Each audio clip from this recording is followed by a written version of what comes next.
Welcome back, everyone, to episode 7 of the Land of Confusion series. I'm very excited about my beautiful, lovely, powerful, incredible guest, Audra.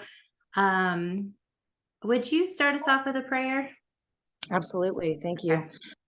Dear Heavenly Father, we come before you now, and I just thank you for this opportunity to come before the people with information that may be hard to hear, Father, but I ask that you give them the eyes to see and the ears to hear exactly what you need them to, Father, and just guide us through this information. May you have us share exactly what we need to, what the people need to hear, Father. Guide us through it. Protect us in this venture, and guide Ashley as you're continuing to do, Father, and just bless her for coming forward and being willing to step out into something that is not necessarily something that we want to do, Father, but that it's necessary. And I just thank you for her and everything that she's doing, Father, and just bless this time. Bless all those that are listening. In your precious name, Jesus. Amen.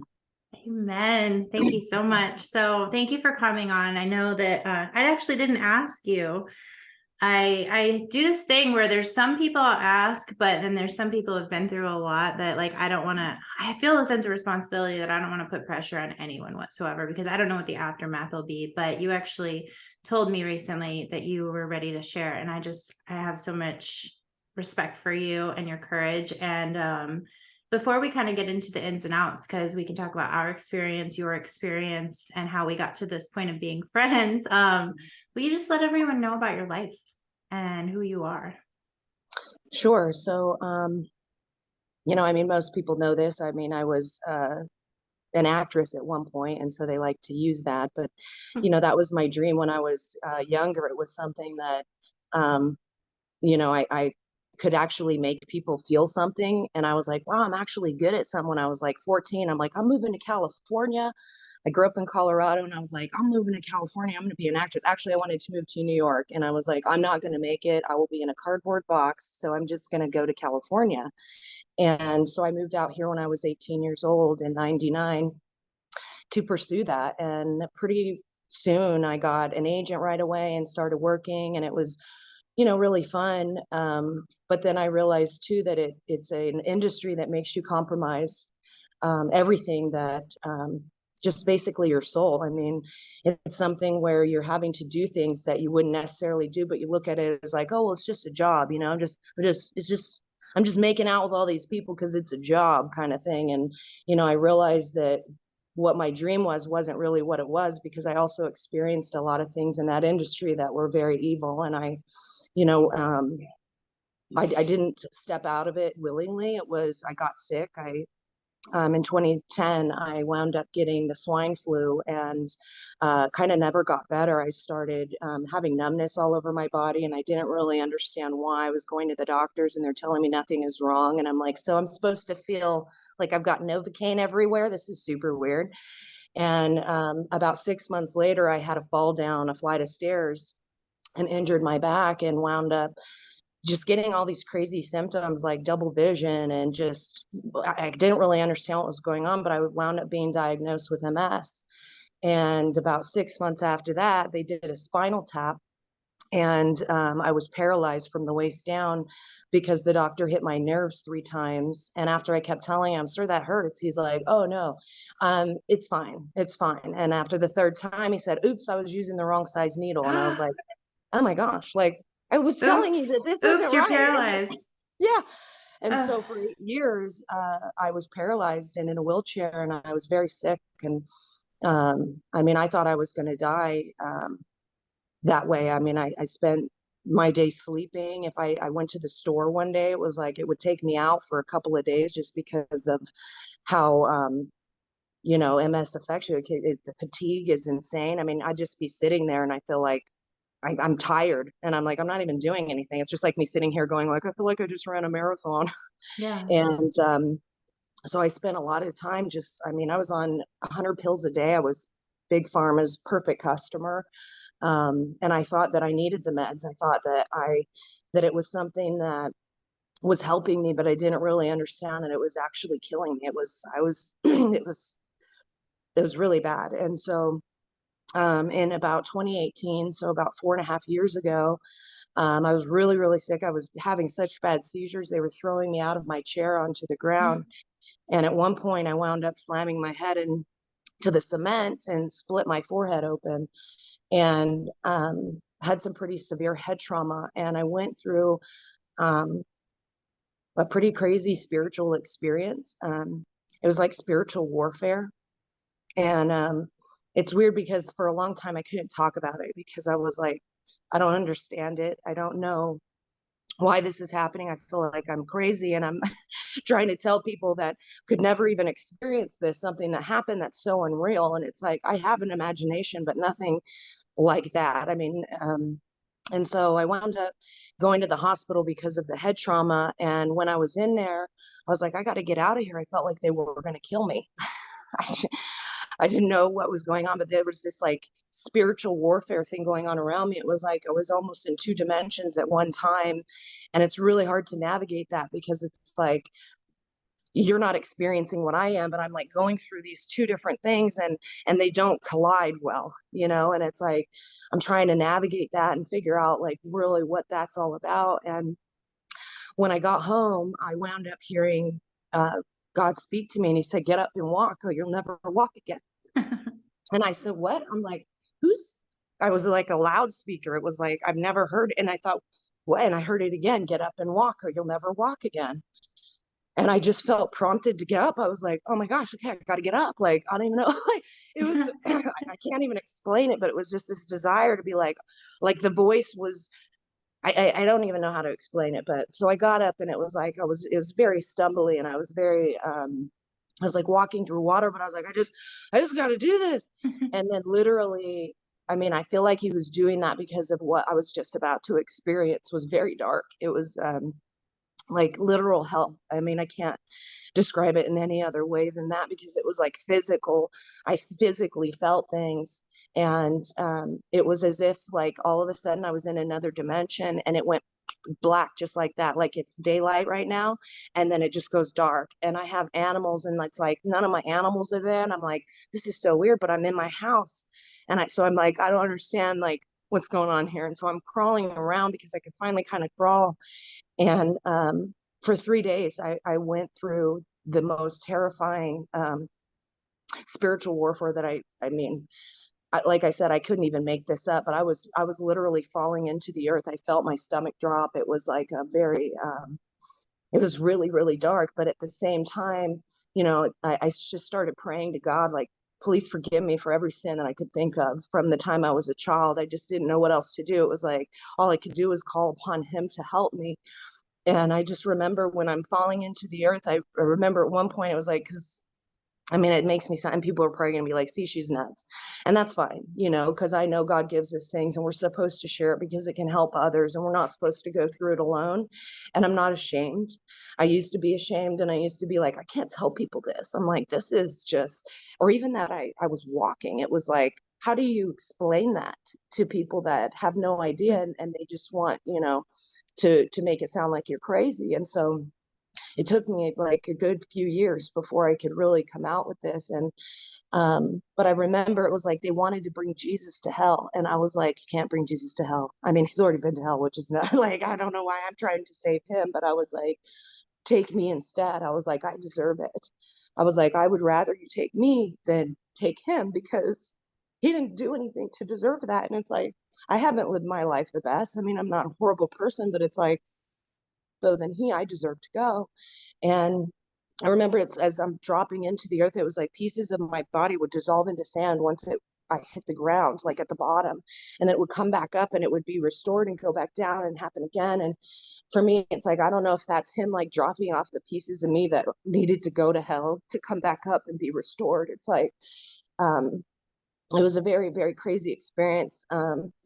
There's so much to it. It's like I could go on for days, but I don't really think that that's the point of this. But after 3 days, I was basically septic, and I went to the hospital. I almost died, and I couldn't walk. And I was like, what? I'm like, I don't understand. I can't tell anybody I was walking because I can't walk. And I'm like, I don't know what to do about this.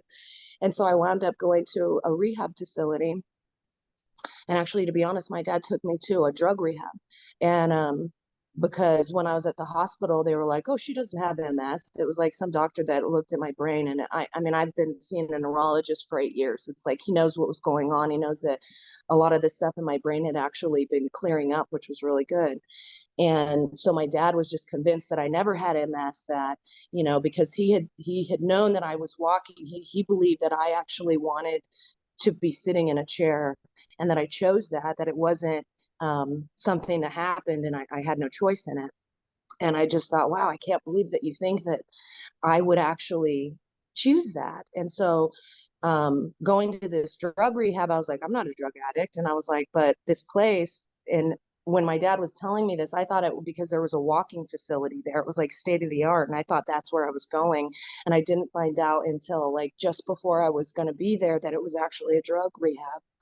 And I was like, what are you doing? I don't understand. I'm not a drug addict, you know? But I thought, well, if this is my opportunity to walk, then I'll tell them that I'm a drug addict, because I want to walk and I know I could. And I don't understand why I can't now. But if maybe it was God telling me that you can do it, but I'm going to make you work for it. I'm not just going to give it to you. I'm going to show you, but I'm going to make you do it yourself, because otherwise it's not going to be as important or whatever. And so I told him, I said, yeah, I told him I did drugs. And so for about 2 weeks, I was able to use this facility and start moving my feet, and like, because they have these like trapeze things. I mean, it's like connecting your brain and body. And I just was so determined. I was like, I have to do this. And so, they wound up kicking me out because I wasn't a drug addict. They were like, she can't stay here anymore. And I'm like, what? And my dad said, well, are you sure she can't stay for another week? And I'm thinking like, what? And they're like, no, she's not a drug addict. She can't stay here. And it was kind of a blessing, because I was like, at least they see it, you know what I mean? And they don't think I am. But at the same time, I was like, but I really want to use that facility. And I thought, well, then if I have to leave, I said, I'm not getting back in my chair. And to be honest, too, like my chair started moving on its own, like a Ouija board. I can't describe it anything other than that. But it was like I needed to get out of it. There was something that was holding me in it. And I do think, too, like God keeps us in a place for a certain time to get us to where we need to be, right? And so, you know, like, so I once I left, I was like, I'm not getting back in my chair. So I didn't from that point on. And I just started walking up and down the stairs at my dad's house. And it was so excruciating, but I was like, I'm just going to do it. I just have to. And I hadn't even tried the stairs, but I was like, I got to do it. And I was like, and I'm not going to hold on to the railings. I was like, I'm just going to, and it was so like crazy, but I wound up breaking my feet because my bones were so brittle from being in a chair for 8 years. And so I went from, you know, a chair to two walking boots and like a walker and stuff. And people would, you know, go like, what's wrong? And I'm like, no, this is actually a blessing. I was like, I'm walking. And I was like, and it was so painful, but I was like, but I can feel my legs. And I was like, I would rather be in pain and walking than not to be able to walk at all. I mean, I think we take a lot of things for granted in life, just like walking, or, you know, I mean, even cleaning your house. It's like those things seem mundane, but when you can't do them and you want to so bad, it's you know, devastating to your whole soul, really, you know, because you feel like, well, what's my purpose? I felt like I didn't have a purpose. And so as I'm starting to walk, I'm still kind of going through this spiritual experience. And it was like God was telling me that there was some kind of battle coming, and I didn't really understand what that meant. I was like, was it the end of days? And I was like, I mean, whatever it is, I'm willing to do whatever you need me to do, because you've given me another opportunity. And again, one more time, to be honest, I guess, I took my own life in 2017, before I was able to walk, and you know, he gave it back to me. Um, and so I feel like I'm on borrowed time. Like I have to do everything that he wants me to do, because I wouldn't be here without him. I wouldn't be able to even just be in this fight. I mean, I should be in a bed and pretty much wasting away. And so just knowing that he's given me these opportunities, I was like, and there's a battle ahead. I'm like, okay. So now I see what it was. At the time I didn't. It was a few years out, and then COVID hit, and I was like, oh my gosh. And I was like, now I see. And I was like, so it kind of led me into this fight, and that's why I'm here, and why I do what I do. And I just ask God to always guide me, because I know that as long as I'm doing his work, that I have nothing to fear. And I also feel like what I went through, um, I'm not afraid of anything anymore. It was like, it was so dark, but at the same time. So during that 3 days when I was physically experiencing this hell, at the end of it, he showed me heaven. And, but that was purely visual. It was like a movie opening up in my mind, and I could just, it was like it would kind of go away and come back, but it was this light that opened up, and it was like I was flying through, and it was the most beautiful place I've ever seen. And it was like what I needed to see at that time because it was so dark. And I thought, like, am I going to hell? Like, I don't want to go to hell. I want to, like, I don't think people understand, like, the weight of hell, like the weight of what that really means, and that you don't want to spend eternity there. And that, all these people doing all these nefarious things. I'm like, I just wish you would turn away, because I've experienced something that's really a lot like it. It's probably not the same, but I would never wish that upon anybody, because there was a point in time where it was like I wasn't going to exist. That's what I was being told. And again, at one point, my body dissolved into sand. So I'm like, oh my gosh, I'm being erased. I'm going back to the earth. It's like ashes to ashes, dust to dust. And I was like, oh my gosh. And to think that you would never exist, I think it could be one of the most terrifying things that we can experience, because everybody wants to be loved and feel like they mean something.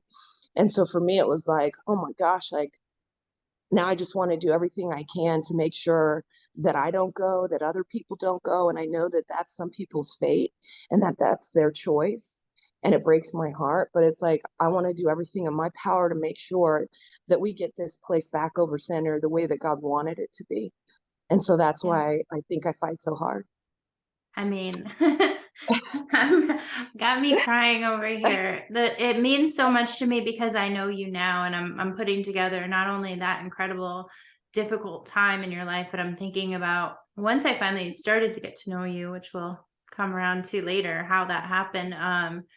The one thing that shined through in like our group chats and like when we meet in person is like you've always had this sense of overwhelming positivity and encouragement and forgiveness and love. And like it's blown me away because I've seen some of the things you've experienced and gone through, like just in life in general. And it would make anyone like lose it or bitter or whatever. And somehow you might get sad, you might be honest, but somehow you will still be the bright shining light in the room for everyone else that's going through something that's not even close to what you're experiencing. And like it's always stood out to me, like that you are love, love, love. Like you're always putting out scriptures, you're always sharing like encouragement. And so knowing what you've been through, I can understand more now of like why you have that love and that gratitude. Absolutely. Yeah. I mean, I wasn't always like this. And I recently posted something about, because it was had some scripture in it talking about following God. And it's like, I feel I wasted decades of my life not following him like I do now. And if I would have reached out to him, when I was in my wheelchair and stuff, it's like I didn't ignore him, but I didn't call upon him to help me. And I mean, I never thought I would walk again. It's like crazy to me, but that's the kind of miracles that he does. And that's why I'm like, I feel like he was holding me in a place, getting me prepared for what we're experiencing now.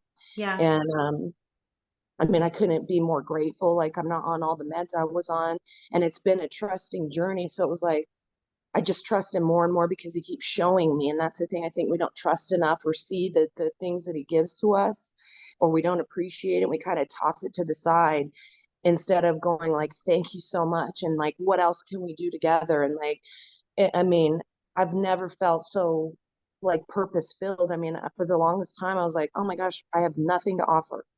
I'm just sitting here wasting away. I'm like a waste of space.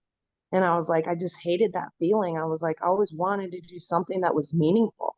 And I'd had people like, when I was younger, I remember this lady came to me at church and was like, God's got something special planned for you. And I was like, yeah, right. I was like, whatever. She's like, but I mean, it's going to be working for him. And I was like, okay.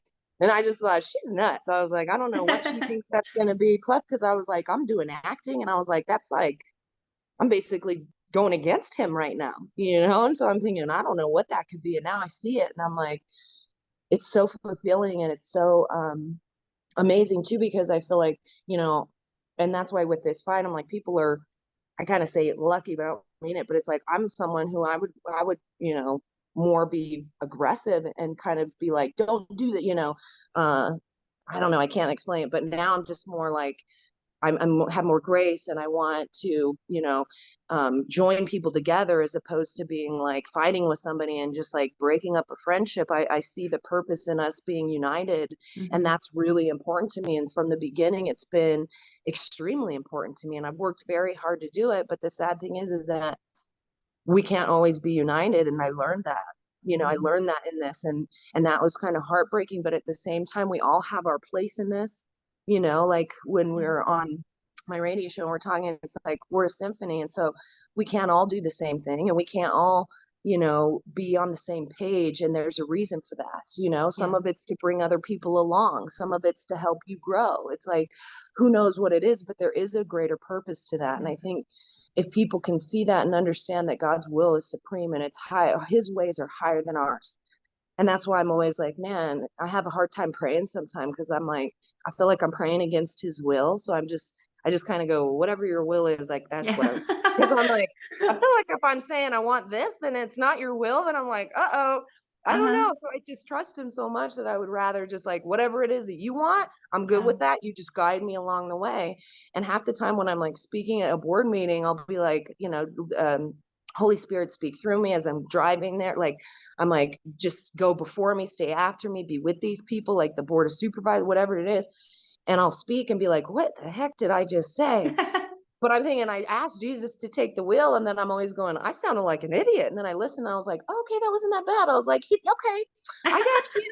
I was like, that's good, but I have to trust him more. That's even more, because I'm like, I'm sitting there saying what an idiot. So I'm basically calling him an idiot when he did exactly what I asked him to do, Yeah. and I think that trusting him fully is like, oh my gosh, it's such a peaceful place to be, because no matter what happens, no matter the negativity that comes around, I can still see a purpose in it, and I'm not angry, and I'm Yeah. not like holding bitterness. It's more, it makes me sad, I think, and it breaks my heart. Yeah. But Well, I think go ahead. I think it does for God too, in Yeah. that way. I agree. And I've seen you through many phases. So first, I actually think I saw you on Instagram at a board meeting or something back in 2020 before I even found Tori. I didn't ever find your page or anything, but I saw you go through and some of the stuff that was going through, and I started seeing a lot of stuff going on in San Diego area. So what's her name? Britt? Is it Britt? Britt Mayer. Yeah, I saw one of her videos, and I'm seeing all these people speak at board meetings, and it was giving me so much hope, so much courage at the time, because it's like I had never thought I would see myself doing something like that. I'm watching all these people that look like superheroes to me, and all they are is just moms and regular people that Yeah. are standing up and speaking out. And so the San Diego started popping on my radar big time. Part of it because I live here, but it was nationally getting recognized, and it's not just like now I know it's so much bigger than like it's definitely not just like a Tory thing. That's one Right. tiny part, but overall, just your area is on fire and has been getting some real change done, and people are like a dog with the bone. They are not being relentless on any level. And then you got, is it Sean that goes around and does John these Fredericks. video? He does I these asked him to incredible go to the videos. board meeting. He's amazing, but I asked him to go. I was like, you got to come to the board. And once he did, I was like, oh my gosh. I was like, God totally led me the right. He blew it out the park. The first time he went viral, I was like, see, I knew you had something in you. But like since then, he's totally blown up. But I thought it was so cool because he didn't even care, like know about the board meeting. But it's like it's a domino effect, and all of a sudden you're just like, it's amazing what can And happen. now he's doing those videos where he'll Yeah, walk around and just talk to people. And it's one of my yeah, favorite things because he has such a sweet heart. He's never like confrontational, really. He just genuinely is asking people their thoughts on things. And those are some of my favorite videos ever because he just goes out and talks to people all the yeah. time. And I'm just like, this is so beautiful. But what you guys have been doing has just been really powerful. And so fast forward to, so you just met all those people through that, just Just starting to through be going, vocal. yeah, just going to the board meetings and then going to finding other events like that people are holding and just meeting people there. So I just would ask people to go to the board meetings too. I didn't even know them, but I was like, you should come. And then it would, like, another girl, Melissa O'Connor, she went viral too. And I had asked the same time I asked Sean, she went. And I was like, see, these people are so powerful. They just don't know it. You almost have to provoke them and kind of poke them to be like, come on, just try it. You'll never know. And then it just turns into this whirlwind. But like even Sean and I have experienced some conflict within the county, like personally, but he's so great because he keeps me calm. Like he's the one who will like, be the calmness in it. And I'm like, thank you, Sean, because I really want to get upset right now. I'm like, this is so frustrating. And so he's very like, I don't know. Yeah, he's great. And so, um, but yeah, there's been even just like I said, like trying to unite people within the county has been very hard. But like I would just meet people. A few people was from like the Cali group on Telegram, and then it would just be that you're just meeting people because you're going out and you're being in the community. And I was like, oh my gosh, like I want to like unite everybody. This is where I started to want to unite people. I was like, there's all these big groups. There's like Let Them Breathe and Reopen and all these people that are doing a lot of stuff. And I'm like, how cool would it be if we were all united? I'm like, I know we don't all agree on stuff, but the problem is that I'm like, I look like Antifa. You know what I mean? I got like full on sleeve, chest tattoos, like my hair's crazy. And so people have a hard time with me kind of in that aspect. And so, at one time at the board, I was saying that they should be hung for treason. And people didn't like that. And I was like, well, I'm not the one who made up that punishment. It's not like I'm just saying they should be murdered. I'm like, when you engage in treason, that's what happens. And so people were holding it against me and kind of, didn't like that I was talking like that. And so to join with people like that, they look at it as that I'm representing them.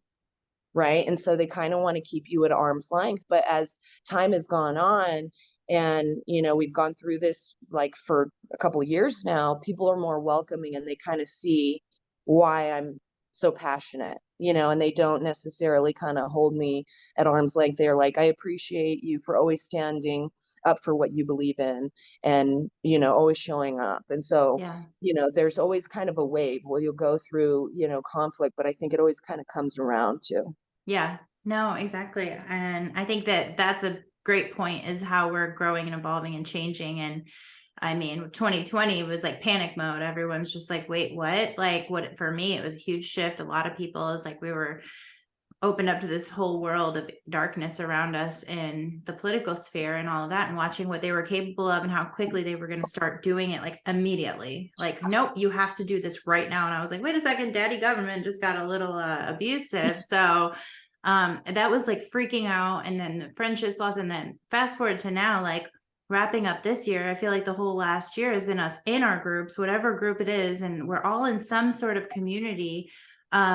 And then we were dealing with all of the stuff in that community. And I'm just so excited at 2023, because like you talked about, like this idea that all the groups would unite. I don't know necessarily that that's logistically possible or realistic, but the people, I think many people from all these groups, I believe, are going to start forming connections and getting over our hang up of like my group versus your group. Like, Yes. I believe very strongly that that is something that is coming. It's kind of like I've gotten a little bit of a, I don't know, I don't want to say premonition, but I kind of get a foreshadowing of the next year. And I've been like simmering on it, like, what is next year? And I think it's going to be about expanding our connections in a way that we're not stuck in our little barricaded echo chambers. But also the big theme that I keep thinking in my mind, it came to me last night, was bigger than me. Yes. And I realized that I'm going to cry now. Like it hit me last night, because I'm like, what is this year? Because it's New Year's Eve, right? And it just popped in my head so loud. It was like bigger than me. And I realized, okay, like you said earlier, that purpose thing, where when you pray, I'm the same way. I'm to the point where I'm just like, your will, because I've seen what he is capable of doing.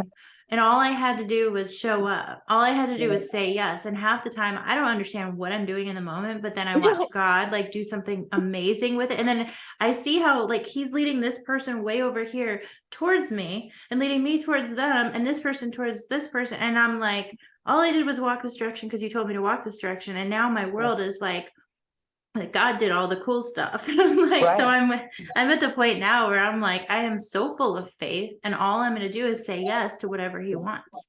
Like last year, I had an awakening to God, and last December, actually, it's been about a month, and my relationship with him has been growing. And I remembered I started praying and getting prayers answered, and it was never an easy thing came. It was like you pray for humility and then you get humility. Yeah. You And the yeah. way that he's going to make sure you get it. Oh yeah, Like you he's don't gonna have understand. you participate. He's gonna be like, you're gonna walk through this. But I realized in every prayer that I had, like he was making me stronger, Yep. and also freeing me from so many hangups. And like my only prayer at this point is, use me how you see fit. That's right. That's it. Because it's like he's got the owner's manual to this person, to Right. you, and we're all individual, and every single one of us has our own special, unique thing that we can bring. And I don't know the owner's manual to me. God does. I saw Elon posted something a while ago that really bugged me. And I like Elon, but he said something about creation ultimately becomes autonomous from its creator, or whatever, like independent Right. of its creator. And I'm like, no, like actually the opposite. Like we can, By but choice. By by choice. Yeah. choice. But I'm like, I don't work without him. And No. none of this makes sense without him. Right. Right. So anyway, I just, yeah, it's really exciting. But so kind of let's get into your experience at Tori. So like you were there long before me, correct? Like what brought you to Tori, to the community? So yeah, I had, I wasn't like following the red stringers because it was like, honestly, none of that made sense to me. I was like, how are they putting, that doesn't, I don't get it. I was like, maybe I'm stupid. I kept thinking that because I was like, why are they connecting that? And that's okay, whatever. So, but I would listen to different people that, because I was just trying to, like, for when I was sick, I couldn't gain any knowledge. It was like I couldn't read a book. So now all of a sudden I'm just like, I just got to get all of it. I just want to know everything. I just want to, anything I can find. So I'd have friends, just that I would meet on social media, because you lose all your friends, right? That are like, why are you posting this? Because at first I started just researching and writing like a daily post of whatever I learned, because I was like, I don't know how to use this, but I need to share it somehow. So I was like, well, I'll just do like a daily kind of blog thing. So I was doing that, and that's how I was kind of losing friends, because they're like, oh my gosh, you and your God and you're crazy and this and that. And I'm like, well, that's fine. I mean, these are friends, that you've had your entire life. And I'm like, this is so weird. And at first it's kind of sad, but then God fills those gaps and holes with people that you never expected. So I was like getting all these new people, and it was great because, like we understood each other, and, even God's bringing people in my life that I can share my banana story with. It's like, because I sound like I'm crazy, but it's like, they're like, oh my gosh, no, and I'm all, wow, like it's like you Yeah. find your community, right? And so, people would share things. And then I had a group thread with some girlfriends, and they would listen to Tori, and, and would send me stuff on Telegram. And I was like, I don't know what Telegram is. This is weird. And so, because I wasn't signed up, I could barely see the post. And I'm like, oh, I got to sign up, because they said that's where all the information's at, and it wasn't being censored. So I was like, all right, well, I'll sign up. And then I remember they added me to the Cali group, and I was like, okay, and I'm listening to Tori, and what I really liked in the beginning was learning from her. I liked the way that she teaches. It was very convenient for me to learn that way, because my brain's kind of crazy. And so it's like when you go around and like go from here to here to here, but it all comes back to a bigger picture, you're like, oh, okay. Mm-hmm. So I just really enjoyed learning from her, was the point. Um, and then I started realizing, like, some of the other people, because like she said, they're not sharing what's really valid, like the truth right now. And I started seeing that, and I was like, okay, I'm gonna maybe not listen to these people so much, because it'd be like they're telling you to hold the line, right? And like, just don't do anything, they're gonna come and save you. And I'm like, that doesn't sound right to me. Like, I don't feel like God just is like, you just sit there, you just eat some donuts, and I'm gonna just do it all for you. It's like, no, he's not. I'm like, he'll do it for us, but we got to be there willing participants, because otherwise, why would he cleanse the land, right? If we're just going to be like, I'm not going to do anything, I don't care. He's like, well, then I don't either. Like, I'm not just going to do it because you expect me to. I want to do it because I want you to want it. Yeah. And I want you to show me that you want it. And so, it was like, I just, so as I'm like trying to figure out, like, what is the purpose in this? And then Tori was saying, you guys need to go to your county meetings. And I was like, what? And I was like, that's weird. I don't even know who the board of supervisors, what do they do? Like, I was like, I don't even know what these people. I remember, like, because Nathan Fletcher's our chairman, but I remember hearing about Fletcher Parkway. And so I was thinking, like, that's the only reason I knew the name, but that has nothing to do with him anyway. So it's like, I didn't really know anything about nothing really. Politics was not my, I mean, I would have been laughing in your face if you told me I would be doing what I'm doing now, because I would have been like, I didn't even care. Like, this is ridiculous. So, and I probably would have voted for Hillary, because at one point I was like, well, it's a woman voting or like running. I was like, she be better. And then I'm like, holy Yeah. crap. Thank God I didn't fall into that trap. But so I was like, okay, let's go to the board meeting. And the first time I went, I'm like, they're going to listen to us. This is so great. Like, I'm just going to go tell them what we want. And they're just going to be like, all right, sounds good. And then very quickly I was like, oh my gosh, like these are some demons. I was like, this is pretty crazy. And I remember at one point going up to the chairman of the board, because I was like, I'm gonna see if I can get meetings with them. Like, this is really, yeah, I know I can do it, because I almost like I want to conquer the demon. You know what I mean? And I'm like, if I can walk after being paralyzed, I was like, I can talk to these people and like get them to, come along our way and like change our community. And so I went to they were reopening San Diego on the 15th of June in 2021, because we had been closed down forever. And so I show up at 6 o'clock and I'm like, there's Nathan. Oh my gosh, I'm gonna go talk to him. And so his staff was there, and I said, do you think Nathan will have a meeting with me? And they're like, well, I don't know. I mean, he's the one that decides that. Why don't you go ask him? And so I'm like, all right. So I'm like, Nathan, I was like, and I'm getting emotional, because it really concerns me that the vaccine's coming out, and that, they're going to force it upon everybody. And I'm like, I know that you can write an ordinance that would say that you don't have to follow the law because we're a charter county. And I was like, so you could basically say that it's up to the person, that we're not going to force it upon anybody. And I said, because, I can't take it. I was like, it'll kill me. And I said, I'm worried because my family's taking it. And I got emotional. Like I thought I'm going to reach his heart. I was like, we're going to be in a hurt space, and I'm going to reach his heart, and he's going to just kill me. And he was just like, yeah, no, I don't believe anything you say. I don't agree with you. No, I'll never meet with you. And yeah, if you don't want to have to deal with the vaccine, then just don't go there or work there. And I'm like, so what? So everywhere? Like, so you're just gonna like keep people out of society? And that's when I really saw stuff for what it was. I was like, oh wow, like this is a whole other level to this that I had no clue what that was. I was like, I thought this was gonna be way easier. And that day I got assaulted by his staff, actually. We had these signs, and I was just going to sit there, and we were silently protesting, because it was like, you're opening this back up, but you made everybody lose their business. Like, this is a really horrible, like, don't gloat here like you're doing something that's so great. And one of them, because Nathan Fletcher is a part of the World Economic Forum. And so one of the signs just said, Nathan, World Economic Forum.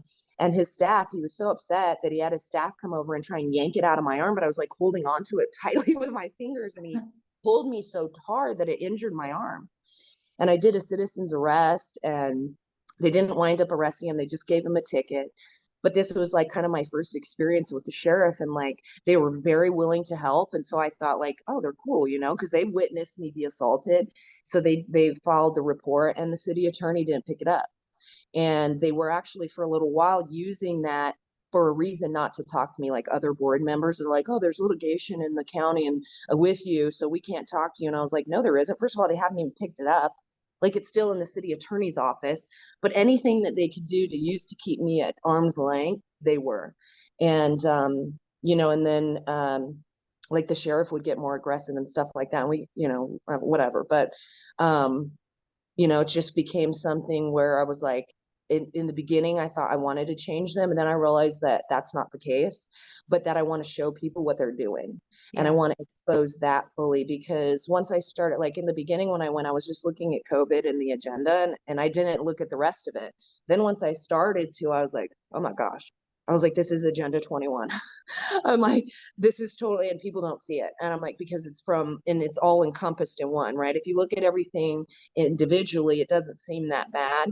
But when you know what's wholly going on, then you can kind of see it. And that's when I started just addressing every item. And like the board members would be like, oh, do you have to do with every item? It makes you look like uncredible. I was like, well, then do you have to put stuff in there that makes me have to? I'm like, why do you care if I'm an idiot, why do you care what I say?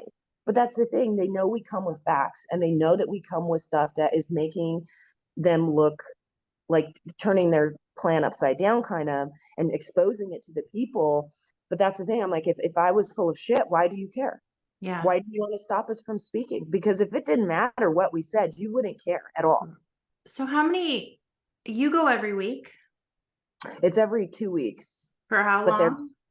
I don't know, it depends. Sometimes, I mean, I've been there for like 18 hours before So, but you've been when there doing was a this lot of people. for what, 2 years or Yeah, yeah. every week or every 2 weeks, whenever they're available? Like you're one of the most tenacious people like I've noticed that is there. I mean, that is a labor of love that you are Oh, showing up at every single one. It's kind of crazy. it's well, and there's 2 per week, so there's like 4 a month, and so the agenda is like hundreds of pages.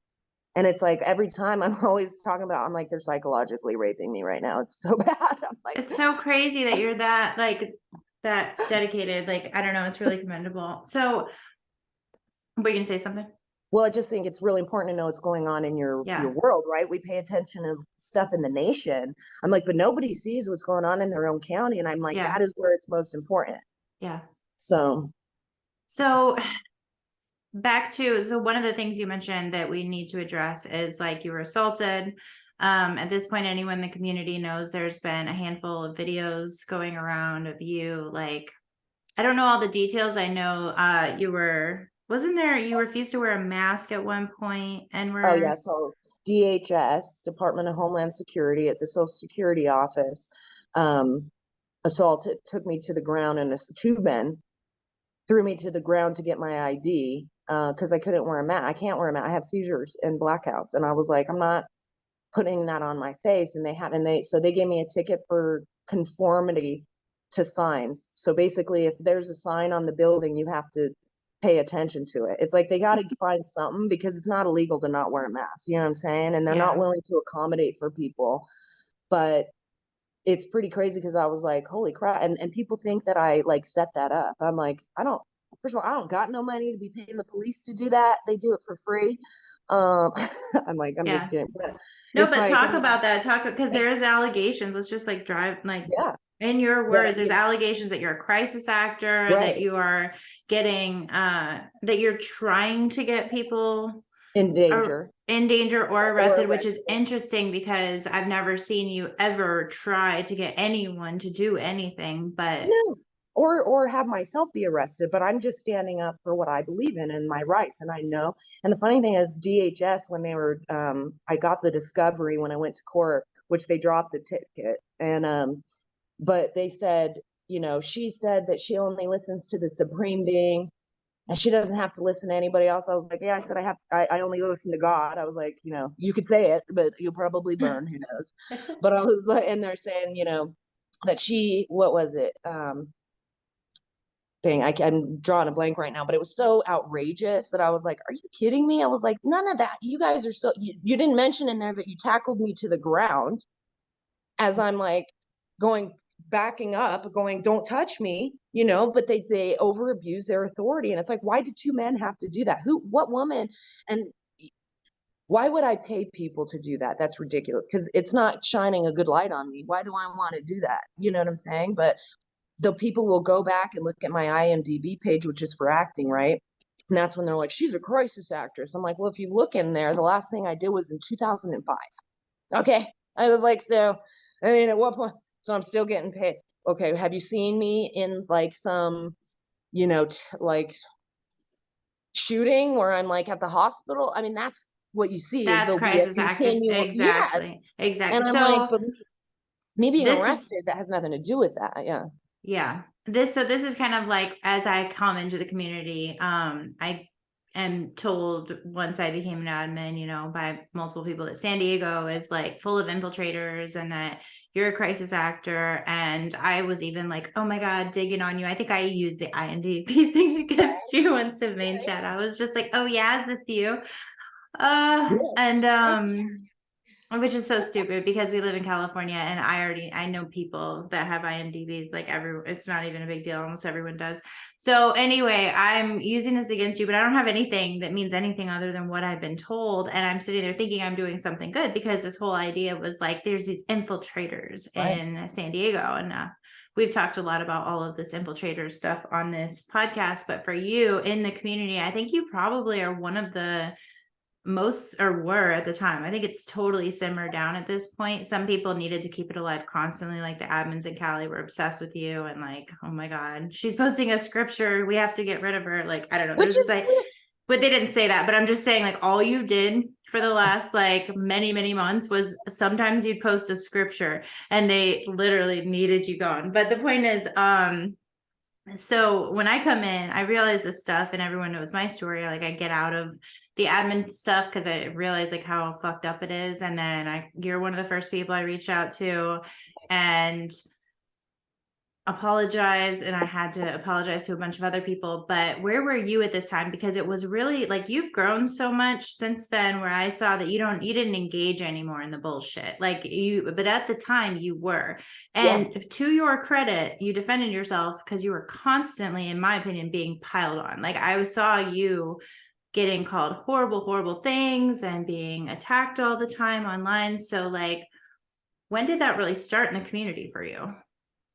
Yeah. So, man, that's the thing. So when, once Tori was talking about, go to the meetings, then it was like we were prompted to make a group, right? A county group. And I was like, I waited for a while because I was like waiting and waiting. And I kept God's like, what are you waiting? You can't wait anymore. Like, you have to, like, he's tapping me on it. And I was like, well, all right. I thought I don't have time for that. I was like, but that's fine. I'll start it. And so I started it. And then it was like, we'd get together to go to the board meetings. And, I spent a lot of time even just preparing what people would say. And I even got people that were in the community, not outside of Telegram, that were willing to help too. So it was really cool, like kind of working together. And that's when we were bringing them facts. And I was like, they don't care about facts. Now it's time to just give them, a hard time for what they're doing. Cause I was like, you could give them facts all day till they're blue in the face and they don't give a shit. So, it was like, we were just really kind of getting together doing that. And then all of a sudden it was something that we weren't supposed to have a group. So it was like, me and even like say Lynette, like we're doing stuff, we're constantly going, we're doing all the stuff that they want us to do, and we're continually progressing with it. And then all of a sudden there was just this shift, and it was like, yeah, you're not supposed to have your group anymore.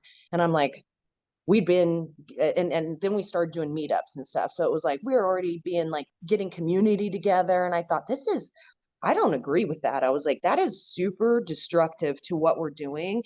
And that will push us so far back. I'm not okay with that. And it just really didn't sit well with me. And so I would talk to the admins, and like in the beginning, they were very helpful. It was like, I didn't have any problems with them. I would call them if I had concerns. And, then and when they said to change the group, stop the group, I was telling Gary, I said, I'm not going to be able to do that. I was like, I'm just letting you know right now. I said, I don't feel comfortable with that. And he's like, well, just kind of like put it on the back burner. We may come back and whatever. And then it got to the point where like you couldn't post anything in the Telegram from the group. And it was like, well, wait. So then I had to figure out how to post it it's coming from me. But then it was like, even if I post it, they don't want me there. I mean, I even had people where they got into people in the community, my county group, and changed their mind about me and made them feel a certain way. And I was just like, this is so weird. Cause I mean, for me, it's like, if I do something to you, I can rectify that and say, I'm sorry, but I'm like, I haven't even done anything to these people. And I feel like I'm doing exactly what we've kind of like been directed to do. And now they're telling me not to. And I was like, I'm not just going to go with the flow of the water. I would rather go against it because I see that there's something coming up and I don't want to face, like, I just don't think that that's logical. And so it just kind of spiraled from there. And, you know, it was very like, even in Tori's chat or whatever, it was like I had to constantly defend myself. It was really hard to not say something, and even like within the community. So I'm like experiencing this in Telegram, but also outside in the community with people there. And I'm just like, in the beginning, you just want to like be like, fuck you, like, who are you? You don't even know who I am. You don't know what I'm about. You haven't even come and asked me or taken the time. And that's why I appreciate what you did and coming to me and like, being humble enough to do it. And I was so welcoming because I was like, oh my gosh, great. Because I don't want to fight with people. I'm like, we need to be united somehow because I felt like what I was experiencing, I'm like, this is what we're experiencing in our government. And I was like, and that's what's so hard for me. I'm like, and it's from every angle. And I know that was probably more of a spiritual attack because then it makes you want to feel like, am I doing the right thing? Like, I don't understand. But that's when I know I am. I'm like, it's like you're over target and that's just the way it is. You know what I Yeah. mean? Like, Jesus suffered, we will too. I can't be like, oh, I'm not going to suffer in this. That's Yeah. why even being assaulted, it's like, I know there's a greater purpose to it. No, I don't want that, but I'm willing to endure it if it's in God's will, because I know that like I said, his ways are higher than mine. And so I trust why he does that kind of stuff and why he puts us through this stuff. It's to refine us and make us stronger. And I had to get to the point where I was like, Audra, just let it go. You can't keep commenting because all it does, and I would waste hours of my days on Telegram, on text in the community. And I'm just like, I can't do this anymore. I was like, it makes you want to leave the fight. And there was a lot of times just from the stuff on Telegram, I'm like, I'm going to leave. I was like, I'm going to leave because what's the point? I was like, there's no winning. It's not that I want to win, but I just want them to stop. And I'm like, and it comes from every angle and they don't even know me. And even people that actually did from the Cali group have turned and I'm like, I don't even understand. That's what I'm saying. If I did, I feel like I want to do something to you. So it gives you a reason. But at the same time, I'm like, I can't do that because Yeah. I don't want to. It's not in me. But that's what happens. It kind of takes people away from the fight. And I always was so sad about that because I'm like, this is a reflection on my group. And I was like, I don't want them to have like a scarlet letter because of me, you know? And I'm like, and I'm not putting them in danger. I'm like, that's the thing. Oh, you're putting people, am I? I was like, because if you saw, I have a really good friend, Consuelo. She's like a sister to me in this. And we always go to the board meetings and it's like, the cops will go up to her and I'm like, don't fucking touch her. And I'll put myself in front of her. And I'm like, I don't think people understand that. I'm like, I'm not going, Consuelo, go get arrested. Yeah. I'm like, you better not touch her. I would rather you touch me and I'll take the brunt of it. But if you fucking touch her, Yeah. like, you're going to have to see me. And they won't. And it's like, they're like, Audra, I know. But it's like, I would never put somebody in harm's way ever. And the fact that people think that is like breaks my heart because I'm like, Mm-hmm. that's exactly what I'm not fighting against. And it's like the fact that, I mean, the other two times I was arrested at the board meeting, they were very, I went to jail and they were trying to be all nice. And it's like this last time, I mean, I was brutalized. And it's Yeah. like, that's what worries me is that I'm like, I don't see worry for me. I see it for the rest of the people. And I'm like, I don't understand why more people don't look at it like that. I'm like, yeah, take away that it's me this happened to and put yourself in that position. And I'm like, that should never happen to anybody. And that's the thing. It's like, if you think that I want that to happen to anybody or even myself, you're nuts. It's been 7 weeks almost, and I'm still not even close to being healed up. And and I know a lot of that's like having MS. This could be like permanent. It could become chronic. Yeah. And it's like, I know they wanted to take me out of the fight. And that's the thing. I'm like, that's fine. I'll go in the lion's den because I know, like I said, that God is leading me and that no matter what, this isn't in vain. And for me, it's like, I see a bigger purpose because this is up against who we're fighting. And I'm Right. like, it's so hard to hold them accountable for anything. And I was Yeah. like, and It this is is. the thing that we can hold them accountable for, then good. Then Well, I'm and willing to do it. one thing people don't understand, like the people who are sitting here judging you as a crisis actor, I guarantee the majority of them are sitting in their homes, not going to any board meetings at this point, or not putting themselves out there vocally in any way in their community. They're sitting around deciding who the fucking infiltrators in Telegram are. Yeah. And the fact that you have been going as long as you have and standing up wherever you go, I imagine every store, every encounter you have, you're like, I'm not going to wear a mask. I'm not going to do this. When you put yourself out there in that position, you become your odds of having something happen just go up. It's Yeah. normal because it's like, especially like you said, if they want to take you out, they want to be done with you because you're probably a thorn in their side. Oh yeah. Like the amount of stuff you have said, and like I can't think of anyone as persistent as you that would like just keep going and going and going. And you mentioned last time with this situation that it was interesting because normally you have a decent rapport with the cops, right? Oh, well, yeah. I mean, I know them all. We Yeah. talk to them. I mean, even the board, like when they're outside the meeting, it'll be like, "Hey, Audra," which is super Yeah. weird because I'm like seeing there, like this is gonna be. I mean, and I go all the way, and I'll like, I mean, I've asked the chair what demon is in him before, You know what I mean? It's like, but you never know what's going to push them to want to arrest me. And that's the thing. Like, I like to push the limit because I think it's important. And, I'm like, and like I tell them, I'm like, I'm doing my job, which is to hold you accountable. Yep. It just so happens I was like, I get assaulted for it. I was like, but this is our job as a community. And this is why you guys think that you're above us, because we've allowed this to happen. Yeah. We've allowed you to step into our position and you think you can tell us what to do. And I'm like, you work for us. And Yeah. so I feel like going up there against these, like, I call them demons. And I'm always like, I smell sulfur in here, you guys. It's pretty bad. Like, I try and make a joke out of it too. I was like, Yeah. even at one point when they arrested me, because they always talk about sequestering carbon, and they didn't laugh, but I was like, you should have. I said, is that what you guys are doing? I was like, I am carbon based. And I was like, are you trying to sequester me? Is that why you guys arrested me? Like, it's I just try and make, because it's like, but I want them to see that why I'm there is Yeah. because I care about humanity, and they do. But it's like, I've had personal conversations with all of these officers. They have come up to us and told us, thank you for what you're doing. Wow. I mean, they actually feel guilty, but the man that assaulted me, he's proud of himself.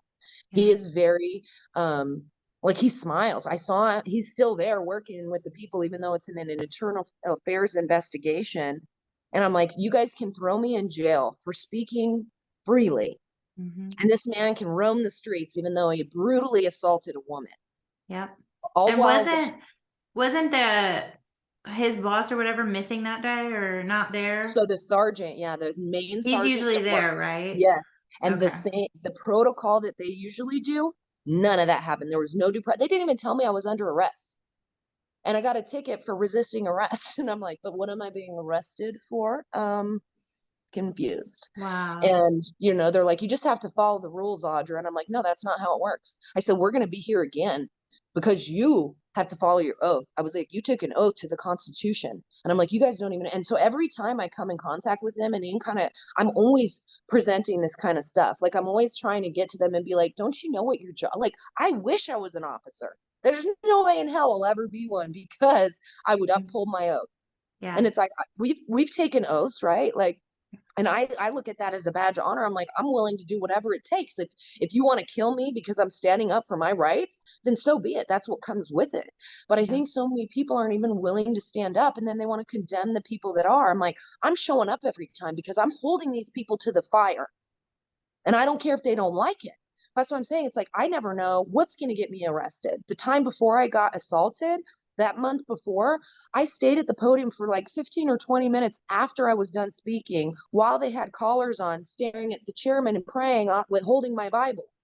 And the sheriffs came up and they're like, remove Audra, is what, And so they're three of them stand up. And I was like, I ain't moving. I wasn't even paying attention to them. I was just like, I was staring at him for so long. I got tunnel vision. I was just black everywhere. And I was like, and I thought there was maybe only like two callers. There was 7 or 8. And I was like, holy crap, I got to keep standing here. But I was like, I'm holding my ground. Like, I'm just holding the line right now.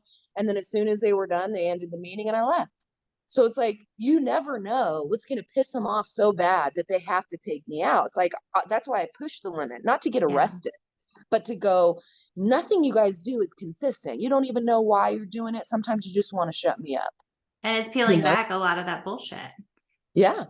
It's Yeah. crazy. So, Um, what was the other thing? There was something else I wanted to bring up that was circling around with you. Though you had someone on your radio show or you were on someone's radio show and this oh, somehow yeah. makes you a bad person. I don't know. Can you Yeah. tell that story? Yes. Excuse me. So, it would be like Pete Santilli or Stu Peters or Owen Schroyer. And so that's kind of the funny thing is that they picked up my assault from DHS, just them throwing me to the ground. And I'm like, and the assault from the sheriff that just happened is way worse and nobody wants to touch it. That's what's so interesting. Hmm. But so all these people, it's like Tori says, like, don't go on there, they're info, like they're, on the other side, whatever.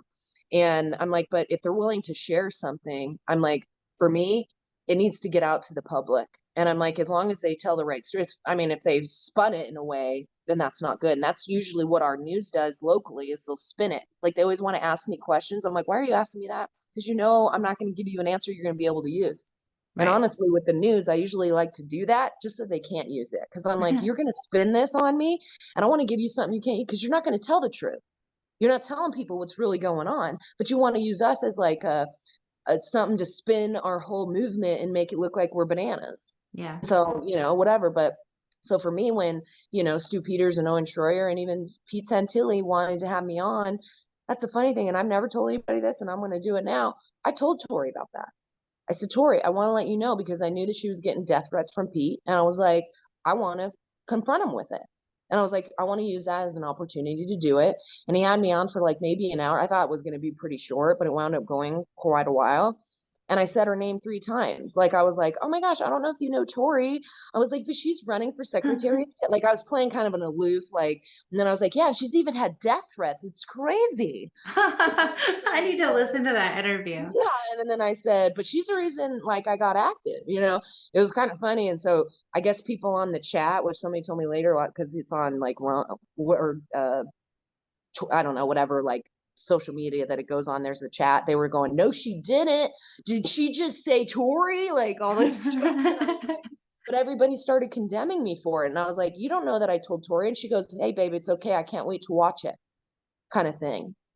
And I'm like, so, and that was one of the only times that she got back to me about something like that. Because then I tried to get to her, to not confront her, but to make her aware of the things that were going on. And I'm like, I'm being banned from your chat. I didn't even do anything. Like, that's the thing that happened.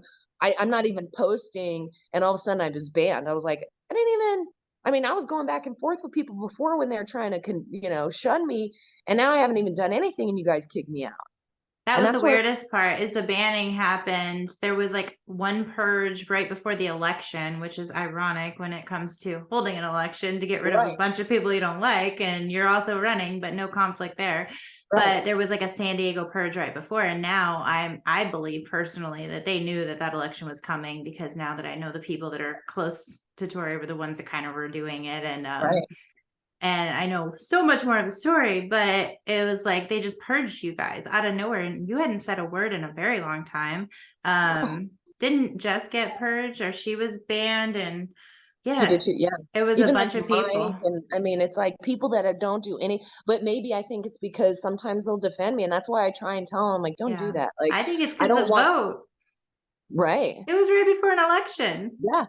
And You that's got what's rid so of sad. like 30 people at least right before it. And I'm just kind of like, we only get in our votes like 40 to 60 people at the most will vote for something. And it's Right. like, oh, okay, no wonder these people hold So they power. took But out a third of them. You know what I'm saying? So then mm-hmm. they can sway the vote in the way they want. And that's what Yeah. was so sad is like seeing this kind of stuff happen. I feel like, I appreciate Tori because she got me active, really. I mean, I wouldn't have known what to do. And so it's like I wouldn't have the community that we started in San Diego doing meetups and just, having Yeah. each other, and like it's been amazing. But at the same time, I feel also let down.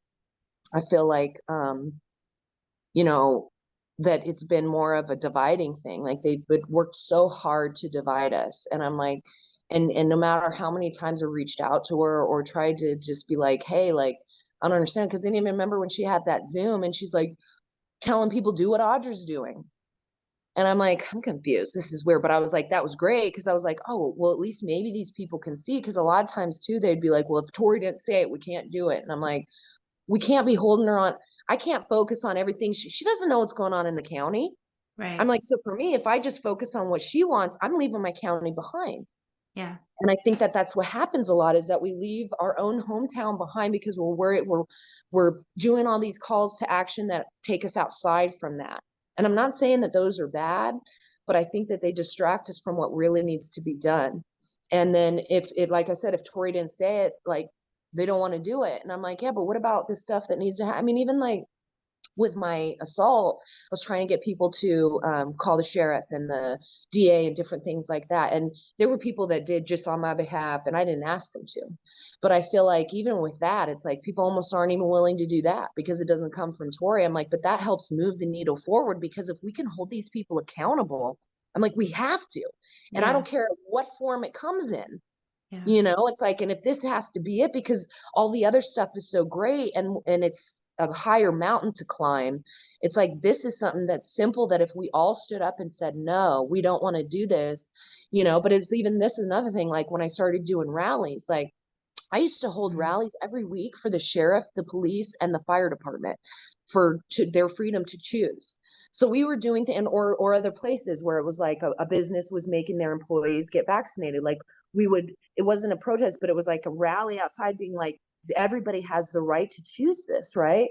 And then I got in with worldwide freedom rallies, and started working with them, because I was like, oh my gosh, this is how we unite, and like worldwide, right? I'm like, and I see them in Australia, and I'm like, they have like so many people just filling the streets. So I would be like, one day that's going to be here. I was like, and Yeah. not in a way to like bring violence. I'm like, but to bring, like, hello, realize how powerful you are. And then if we said we're done with all this, it would end. But we keep Mhm. perpetuating it because we're like, well, I don't want to step out into that because I'm scared. And it's like, it's okay. God's got you. Like, Yeah. I used to be afraid, or just kind of anxious, but it's like, oh my God, I love it, because I feel like I'm doing his work. I'm doing what we should be doing. More people should be doing it, but so Yeah. people started like condemning me for the rallies. Like that was also another thing. Like, you're getting Mhm. people into dangerous territory. And it's like, what? These are like the most peaceful. I don't know what you're talking about. And I was Hold like, so I'm on. gonna Something stop them. changed with the audio. It just got quiet on your side. It did. Can you hear me now? Yeah, but it sounds weird. Weird. Hold on. Let me stop recording. Sorry, guys, we had an audio issue, so I just stopped it and restarted, but it's better now. So, yeah, the demonization of the rally situation I started, it was like a really loud message coming from the top. But this is what's weird. It wasn't really a message before January 6th. And then it was like, go to January 6th was straight from the horse's mouth. Yep. And so, I mean, so many people felt compelled to go. You know what I Right. mean? Myself included. So Yeah. like, I mean, it was, and honestly, it was incredible, peaceful, all of this. And so we're having this moment of like, go to the one, and then hearing later, I knew it was going to be infiltrated, but I was there to watch, but you didn't think to warn us? That's kind of fucked up, because what if I would have gone in there?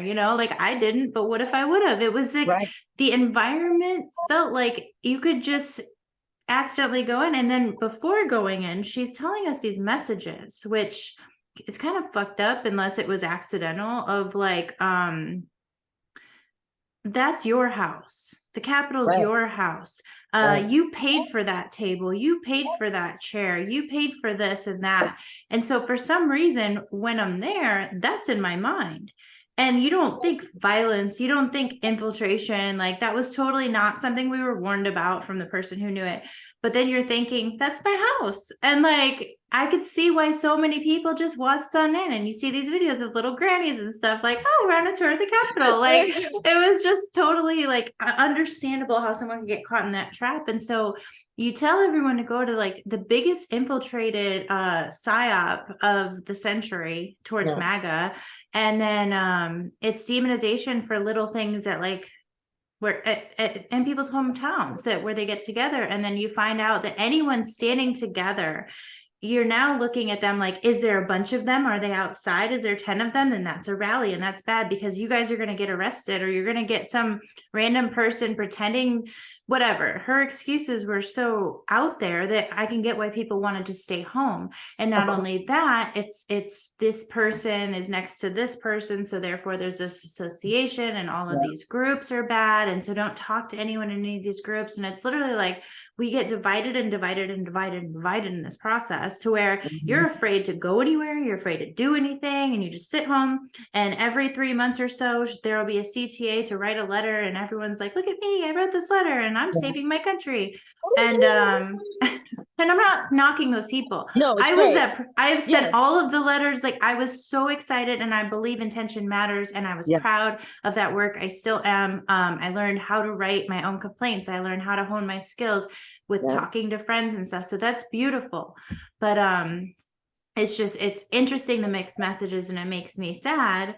because someone today in Brad's chat was saying, like, isn't it weird that the whole like don't go to rallies thing, and she was bringing up, she was like, I just feel like it's a tactic, and she wasn't blaming Tori, she was just saying across the board there's a lot of people that are saying this, and she was like, but like look at what's happening in Brazil, you know, and like doesn't that give you so much hope when you see the people unite in that way and they stand strong and they hold fast? Look what happened in China. The people finally started protesting, and I was scared. I was like, is this going to be Tiananmen Square 2.0? But like seeing Chinese people stand together after that house fire, after what they have been put through, was the most beautiful thing I've ever seen. And now they're releasing COVID restrictions. It fucking worked.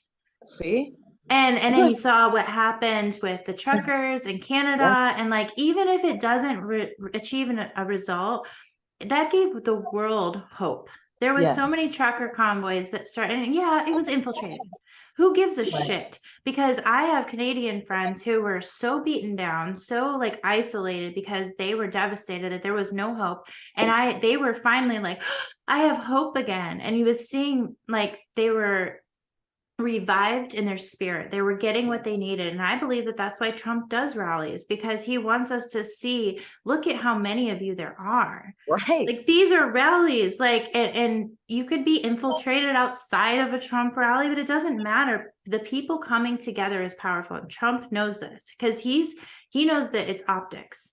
So when you feel alone, which we have been put through so much shit, just for believing in what we believe in, for freedom, for Trump, for whatever it is that you're speaking out against. We've been put through so much shit and demoralization by the media and the politicians and fucking celebrities and the music industry and everything. We're getting it from all angles. So I know for me, when I was going through that in the thick of it, and up to the 2020, I getting emotional again thinking about it, but I watch every single one of his rallies up until the election, because I'm like, if that man can drive around or fly around on no sleep and do this over, he was doing 5 or 6 in a day at one point, and I was just like, that man of his age is this dedicated to do this. And I saw the love and the passion, and what he was showing us was, you're not alone. I'm like, this city on a dime, you decided to go, there's 50,000 people. And then I was feeling strength, courage, hope. Like I was like, I'm not alone. Look at all these people everywhere, because the big lie is you're alone. And that's why all of this stuff hits so close to home. People are like, why are you fighting? Why are you stirring up drama? Why are you bashing Tori? First of all, I'm not bashing Tori, but here's the thing.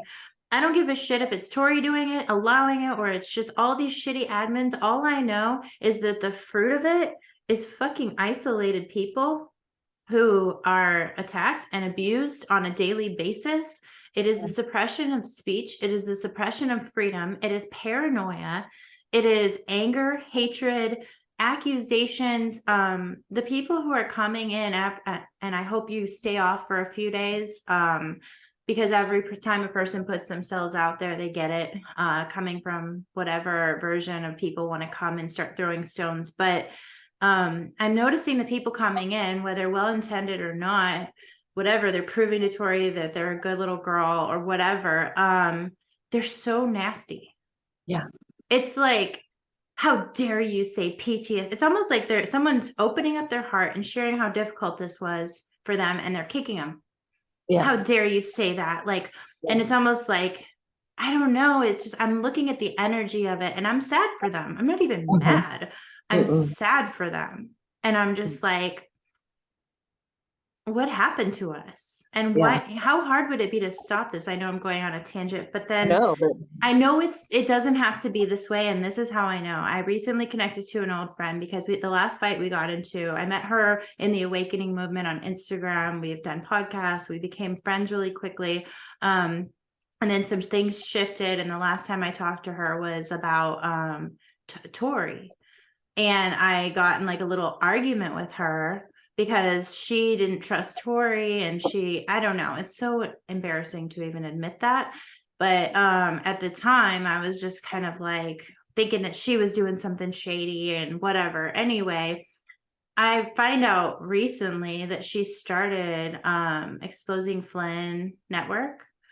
And I don't know anything about all of that. I'm learning a little. I have no desire to jump ship to another type of thing Right. at all. But it's funny, these connections are coming back. Someone's like, oh my God, I was talking about you to the person who started this. And I was like, I don't know that person. I didn't even know about this thing.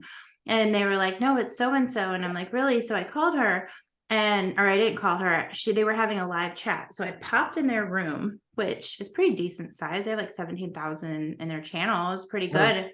I guess Lynn's like reposted them a couple times. And so anyway, I jump in their chat. I don't know how many hundreds of people. There's a couple hundred on the call. And I'm like talking to her, and I just like jump on, and I was like, hey, it's me, girl. And like, we had this moment, we're both kind of crying, just like, we've come so far, we've changed so much, like our faith has grown. Like, we felt like we were two old friends, like in a totally different place in life when we talked later. But the point is, I'm listening to this conversation after I jump off with her, and we decide that we're going to connect after. I'm listening to person after person after person jump on and share. And there was so much love in the room. And then I talked to her later about it. She's like, what a crazy experience. And she's sharing how like this thing just blew up out of nowhere. She had been through all this shit. They doxed her, people where they got her fired from her job. She went through all this. She started this thing. She found God.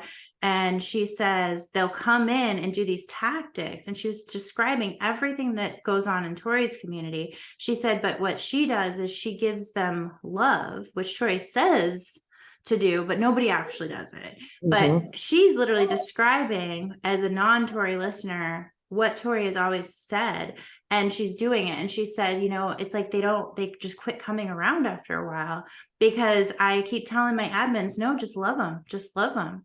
Like, and they're like, but they said this about you, or they said that. And she's like, that's okay. She was like, all they want from you is a reaction. And once they Yes. realize that they can't hijack your mind or your emotions, then they just have nothing to do. And she goes, and now my admins are all like super impervious to it, and they're growing. And I could just feel the love. So I'm like, if she has 17,000 person channel and she has this community, and that's the feeling I get when I'm there, it is possible.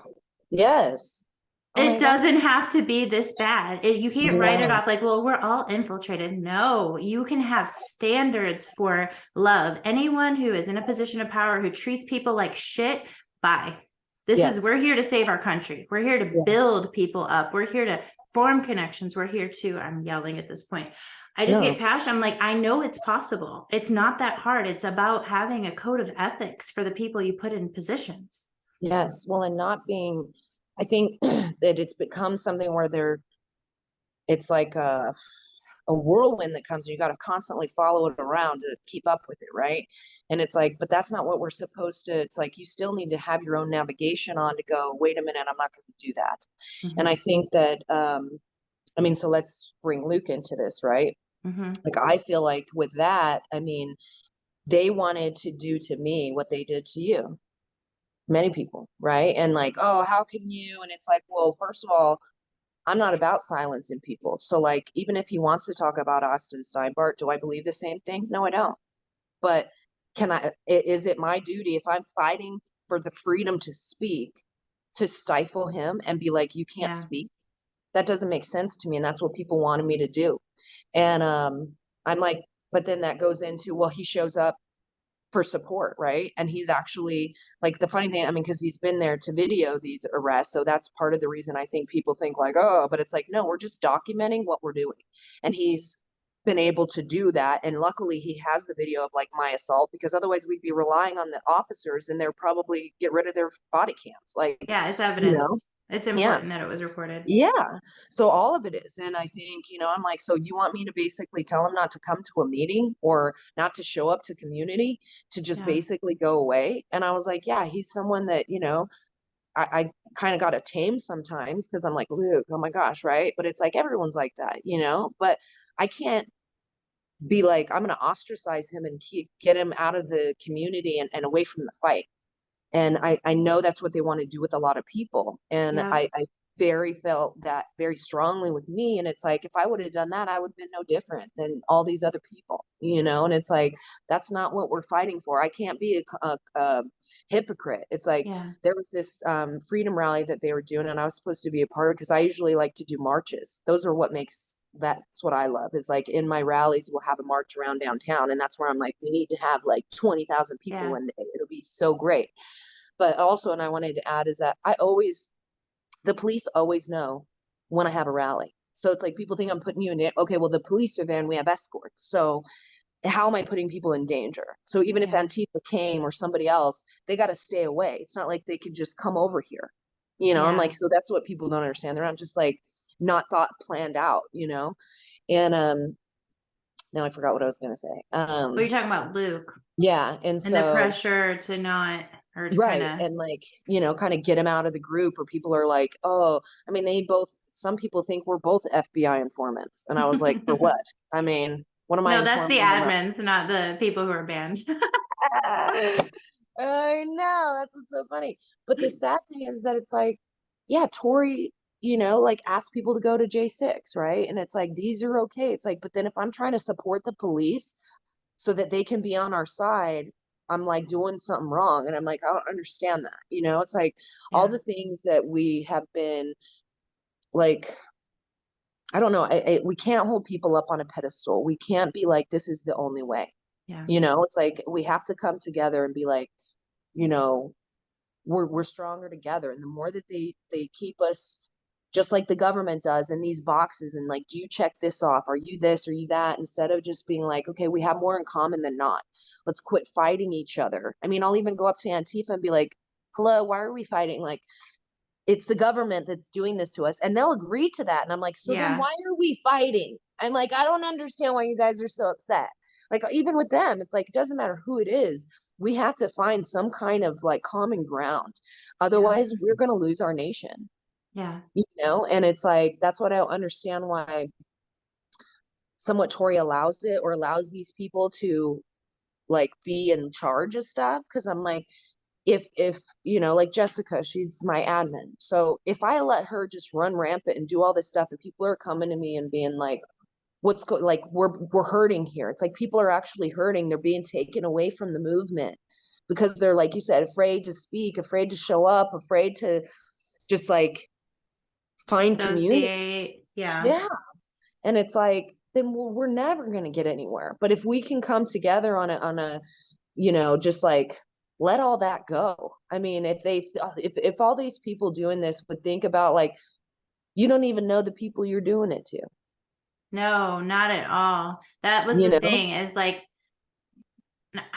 it took me a while to like completely like get to know you, because even like as I'm breaking out of this, people are like, I had people from your area like, hey, you should really be careful about these girls and all this, and like, and I'm just kind of like, I don't know, and then I'm like, I'm nervous, and like, should I be? I don't know. And then you get paranoid in your head and you start reading into all these things, and like in your head, as far as like, I don't know, it's just weird. And at some point it started to just really break free from me. And even seeing you in person, like, I could be wrong, but I felt like you were standoffish. I was. And and then you weren't anymore. So Mhm. like, what was that about? Because so we had a meeting together in Southern California. It was my first time meeting all of you guys, and like your guys' first time meeting some people from OC.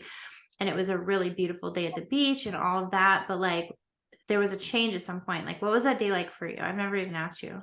I know. And like thinking back, like when it had happened, I was like, man, I just really wish I would have more just ran up to you and been like, Ashley, I love you. But I think that I was actually going through some stuff. Like I had to leave a dog of mine in this cage because he was attacking my other dog. So I was like, had some other like emotional stuff going on.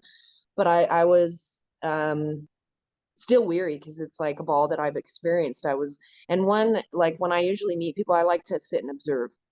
Mm. And so people usually think I'm just a bitch because, oh, she's quiet. And I'm like, no, I'm like soaking it in because I Yeah. like to do that. I like to just kind of like check it out. And I think I was just, you know, like, do these people really like me? Are they, and Well, not that you I almost care. didn't go, right? Like, because I I think Jess almost told didn't. me that you didn't want to go. You were nervous that people just weren't going to be happy if you were there. And Yes. yeah, And I like, for me, I would rather not make other people's time a bad time. right.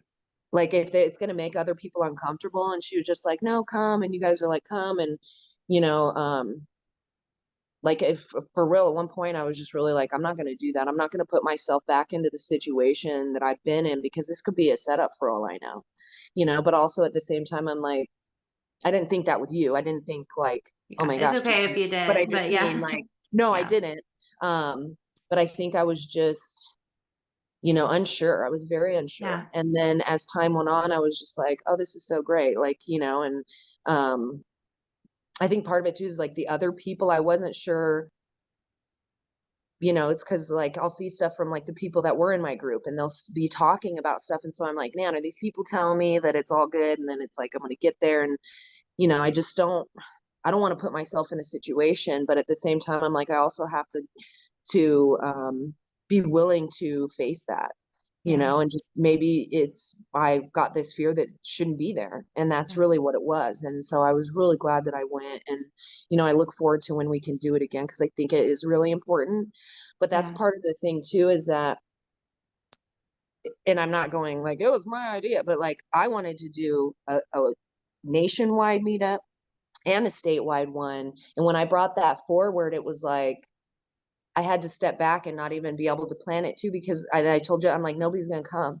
I was like, and that's what sucks, is that I've been wanting so badly for people to unite, and even across the United States. I was like, let's get Tori we're going to have a meeting, and she'll come and it'll be like so amazing. And then hmm, it got to be the point where I was like, wow, I can't do what I want to do, because these people have shined this light on me that makes me look like I'm a really bad person.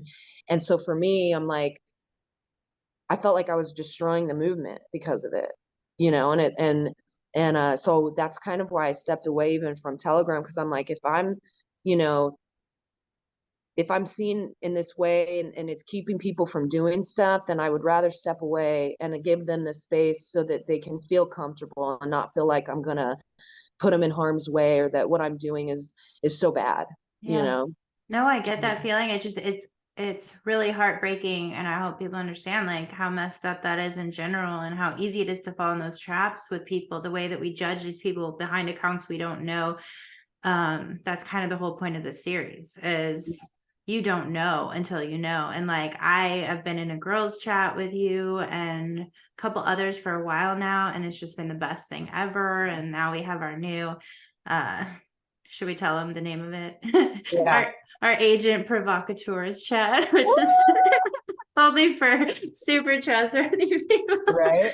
But I mean, it's just so funny Well, because that's what we are. all we can do is laugh at how Yeah. ridiculous it is at this point. And we spend a lot of time laughing. I found that laughing over shared experiences is hilarious, because it's Yeah. like otherwise you're just gonna go crazy. And I feel bad for people who are going through this shit alone, because like if I didn't have like Lynette, you, like there's different times where it was dark and I'm like, she would get me laughing. You know what I Yeah. mean? Or you guys would get me laughing. Yeah. And then I'm just like, you're right. It's so stupid. It's so stupid. Like, I don't know. It's healing, but, It like lessens the weight of it in a way. You know what you I mean? have Like being able to. to, yeah, like, but I love the space that we're in now. That's why I feel like I'm more willing to share. Like, I don't, it- it's not that I cared what people think. I just didn't like hearing that kind of stuff that they would write. So it would make Yeah. me so mad. But I've gotten to the point where I'm like, that's your own problem. Like it's you that's actually, hurting so bad that you have to try and hurt somebody else. So I more feel sorry for you in a way of like, I just want you to know that you're like special. Like I feel like these people like do it because it gives them some kind of like clout in a way, like, oh, I'm There's a kind of little with bit this, of that. Cause like right? Falcon, I've heard so many stories of, I'm just throwing his name out there. I do little soft disclosures along the way, but it's good that people know the truth. And like I Yeah, don't know how many people have told me, oh, he approached me right away after I was in, like get in my DMs telling me who was bad. So I don't know what his role in the shit is, but like I know that you'll see someone who's like super sweet and then all of a sudden they suddenly change. And it's like, then you start to see their connections with other people, and yeah, it's like, oh, so someone's in your DMs trying to get you to hate on people. That sounds right. like a great way to spend your time, but okay. And it sucks when it happens, but like, I mean, I love the new space we're in too, the other California room, and it's beautiful. And I'm a little nervous to those who are in there that I haven't really addressed it. I'm a little nervous to share because like you were just saying how you felt like you didn't want to make anyone uncomfortable. Right. Like I didn't expect once we made that room that this would start to happen like this. And now I'm airing like my real thoughts on things, and I'm picking apart some stuff to do with the community that even goes beyond what we all know about, like admin suck. Like this is Right. deeper, and I Yeah. have questions that are hard, and I question Tori on things, and I know that for some people that is like a immediate Yeah. ostracism, like you're not Yeah. allowed to do that. So I feel like I've gotten so much love in there, and Yes. I'm not really talking about those thoughts out of respect for everyone, but I'm sure there's some people in there that are uncomfortable with me, and I just have that feeling of like, you have a little bit of, I know PTSD is getting overused, but it's like It's so true. it's a trauma response of like, am I going to get rejected by these people Yes. now, and so I'm learning to be courageous even in that space. I'm learning to be courageous on this because that's all I know how to do, and it gets easier every day. But I understand, like, you and I are very similar in what we've gone through. I think yours has been way worse. Mine, it's hard to tell. It's Yeah. just yours has been way worse, Just and because different. you've been doing so much more, you know but I either don't know. way, it's like you understand each other in a different way once you've dealt with this specific thing.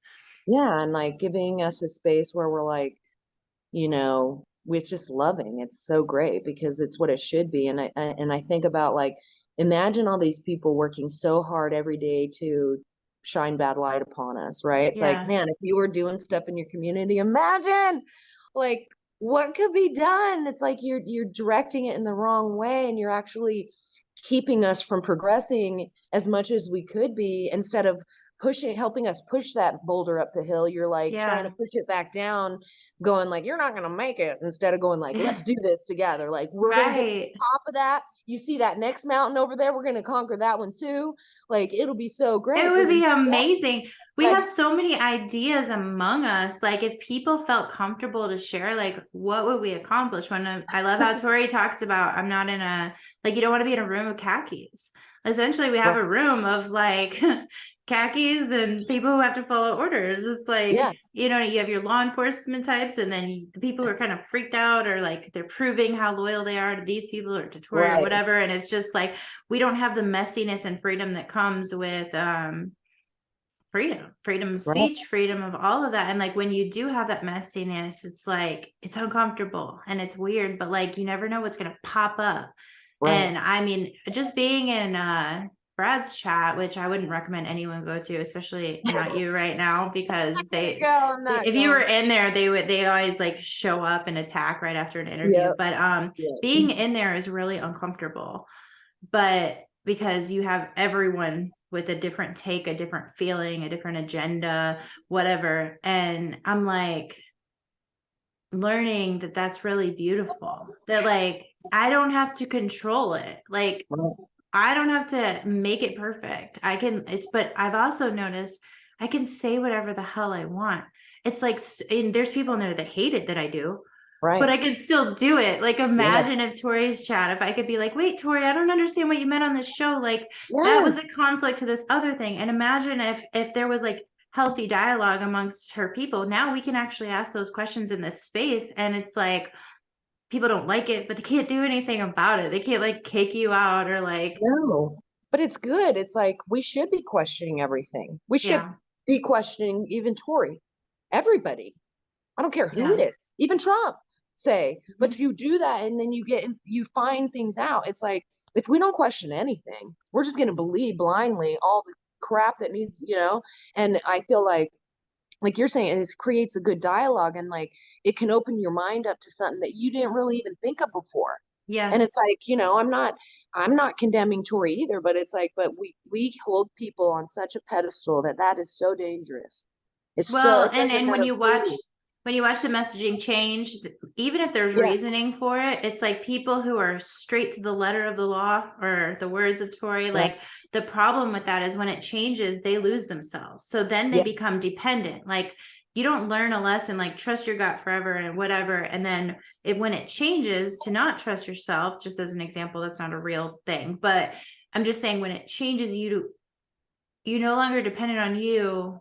And it's like, what is she saying today? And that's the thing that makes me nervous, is like, I found myself doing that, where like I would hear about something in the news. Like, I just heard about something in the news, some Tate, something arrest. I don't know.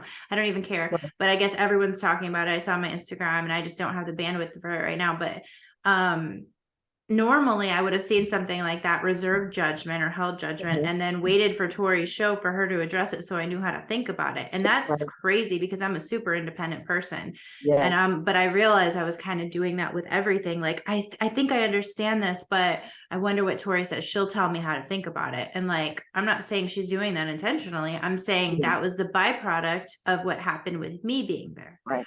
You like become dependent Yeah. upon that because you, and that's probably like we need to be thinking for ourselves. Like Yeah. that's the problem is that It's we, so much fun. I haven't yeah, done it in so long that now right, I'm literally like, even if I'm wrong, it's the way yeah, I see it.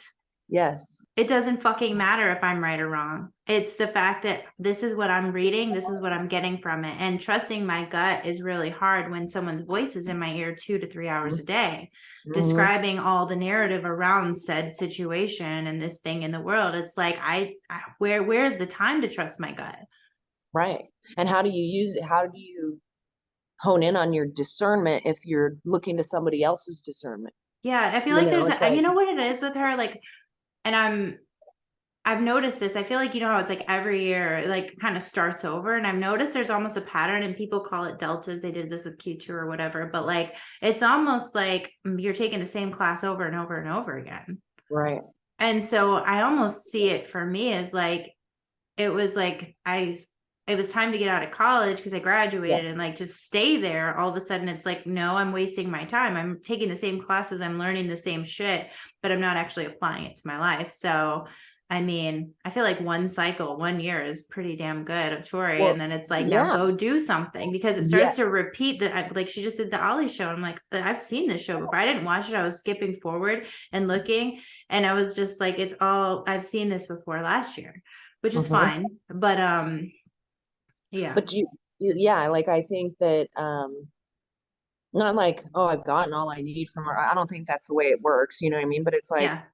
like you're saying, you kind of graduate because it gets to the point where it was like, I needed her to direct me to go to these meetings and to start the group. It was like, but once you get to that point, then you start doing stuff within your own community. You literally almost have to graduate anyway because you're like, now I know what I need to do in my community and I got Yeah. to do it here. But that doesn't involve her because she's doing other stuff for hers. Yeah. And so I feel like at that point you can kind of go, but you have your boots on, you know what I mean? You're like, I'm ready to go. I've got my gear and I have everything that I need.